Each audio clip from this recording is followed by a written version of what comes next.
গাড়িটা ছিল আমার নামে। তো আমি যখন গাড়িটা আনতে যাই, একজন পুলিশ অফিসার নাম এসআই সৌরভ, তো উনি আমার পেছনে লাগলো, উনি আমায় বিয়ে করবে। তো আমি যখন থানায় গেছি গাড়ির জন্য, উনি আমার পেছন পেছন হাঁটে, বারে বারে আমার ফ্লো করে আমার দিকে তাকিয়ে থাকে।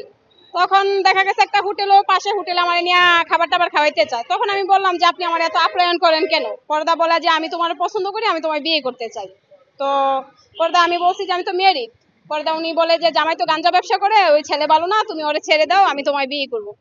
তো ওনার কথা মতো কিন্তু আমি একদিন চেয়ারম্যানের কাছে গেছি, যাওয়াতে চেয়ারম্যান আমার কাছ থেকে আবশ্যে ডিভোর্স নিয়ে গেছে, ডিভোর্সের সিগনেচার নিয়ে যায়। তো পরে তাই পুলিশের সাথে আমি বিষয়টা শেয়ার করতে, পুলিশে বলছে ঠিক আছে তুমি কুমিল্লাতে বাসা ভাড়া আসো, আমি তোমার বিয়ে করবো, তোমার বাসা ভাড়ার খরচ আমি চালাবো।